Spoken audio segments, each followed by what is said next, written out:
सुभाषपा के राष्ट्रीय अध्यक्ष ओम प्रकाश राजभर जी हमारे साथ बातचीत के लिए मौजूद हैं। तमाम मुद्दे हैं, तमाम मौजू हैं जिस पर गुफ्तगू करेंगे। हम आज उनसे बात करते हैं। सर, आपका बयान आया कि अखिलेश यादव को भगवान बुला लेंगे, ये कैसा बयान रहा? नहीं, उन्होंने कहा कि जब फोन आएगा तब हम अयोध्या जाएंगे, तो भगवान बुलाएंगे तो चले जाएंगे बेचारे। ऐसी किंवदंतियां हैं कि जब बुजुर्ग चारपाई पर लेटे लेटे थक जाता है, उम्र बीत जाती है, तब वो कहता है भगवान का बुलावा आ जाता, हम चले जाते हैं। तो ये वही वाला बुलावा है। अब उसी तरह का बयान तो आ ही रहा है। तब वो सोच रहे हैं कि जल्दी सदन से हमारा छुट्टी हो जाए, यहाँ हम लोग न आवें। अच्छा, तो वो ये बात चाहते हैं कि सदन से छुट्टी हो जाए। सदन में हम लोगों की छुट्टी हो जाए, जनता हम लोग को इधर ना भेजे, इसके लिए परेशान है। सब लोग जा रहे हैं मंदिर, लेकिन अखिलेश यादव के पार्टी के तमाम नेता नहीं है। कह रहे हैं हमको किसी मध्यस्थता की आवश्यकता नहीं है, भगवान राम का दर्शन करने हम लोग बाद में जाएंगे। कोई ज़रूरी है क्या कि ओम प्रकाश राजभर जी के कहने पे जाएं, अध्यक्ष जी के कहने पे जाएं?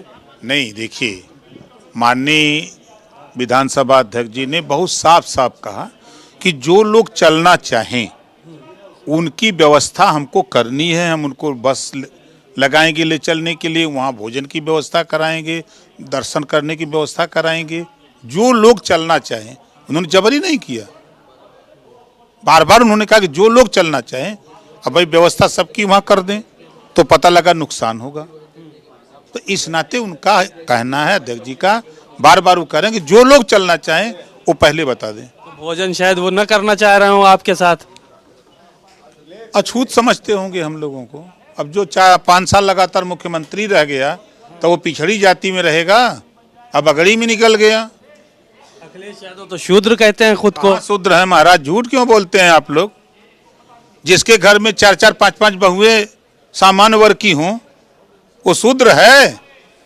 झूठ झपाट क्यों बोलते हैं? तो अखिलेश यादव ने तो अपने मुंह से बयान दिया था कि शूद्र समझते हैं। हमने तो भी पूछा था कि सही पूछिए कि पूरा है कि आधा है? शूद्र? हाँ, पूरा है कि आधा है? अच्छा, वो आधे शूद्र हैं। उनसे पूछिए पहले। भाई, जिसके घर में 4-4 बहुएं सामान्य वर्ग की हों वो अपने को शूद्र कैसे बता रहा है? तो शूद्र नहीं हो सकते ना। तो इसके अलावा जयंत चौधरी को लेकर बड़ी चर्चा है। जयंत चौधरी कब तक शामिल हो जाएंगे? आप गठबंधन का हिस्सा, आप भी हैं एनडीए गठबंधन का। अब जयंत चौधरी की चर्चाएं हैं। 12 तारीख को पूरी संभावना है कि एनडीए में शामिल हो जाएंगे। डेट इतनी आप कॉन्फिडेंट क्यों बताते हैं कि 12 को वो शामिल हो जाएंगे, होली बाद हमको शपथ मिल जाएगी? इस तरह की बातें आप एकदम कॉन्फिडेंट होकर क्यों बताते हैं? मैं जो कह रहा हूँ 12 तारीख नोट कर लीजिए। मैंने आपसे कहा था जब मैं सपा में था कि भाजपा के फला फला नेता आ रहे हैं, तो आप लोग मानते नहीं थे। चले गए तब तो माने ना। जब मैं उधर से छोड़ दिया तब भी मैंने कहा कि उधर से कुछ लोग इधर आ रहे हैं, तब भी आप नहीं मान रहे थे। आ गए, मान गए। हाँ, मान तो गए सब लोग कि वो आ गए। तो 12 तारीख को तय है? ऐसी प्रबल संभावना है कि 12 को एनडीए में शामिल हो जाएंगे। एक और भी सवाल था आपके मंत्री बनने को लेकर, आप डेट्स पे डेट दे रहे थे। क्या अब जयंत के आने के बाद मंत्री बनेंगे आप लोग? मैंने कोई डेट नहीं दिया था। मैंने एक बार ये कहा था कि दिल्ली जाऊंगा तो डेट तय करके आऊंगा।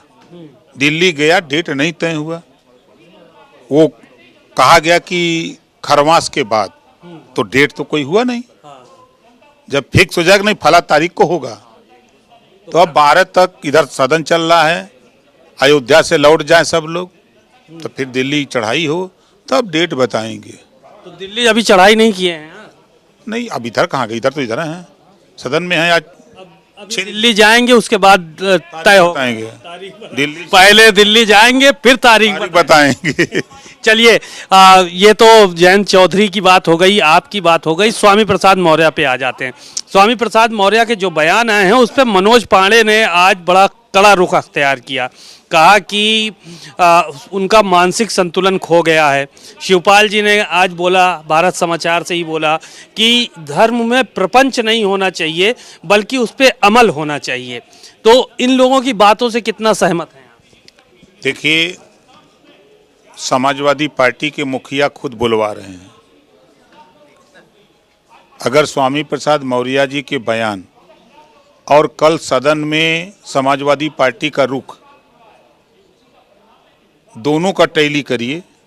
जब धन्यवाद प्रस्ताव पर समर्थन की बात आई तो समाजवादी पार्टी का रुख, तो जो धन्यवाद प्रस्ताव था वो तो प्रधानमंत्री नरेंद्र मोदी को धन्यवाद था। नहीं, पूरा पढ़ के सुनाया गया कि माननीय सुप्रीम कोर्ट के निर्देश पर, नहीं, राज्यपाल के अभिभाषण पर था, राज्यपाल के अभिभाषण पर था कि सुप्रीम कोर्ट के निर्देश पर अयोध्या में भगवान राम का मंदिर बना।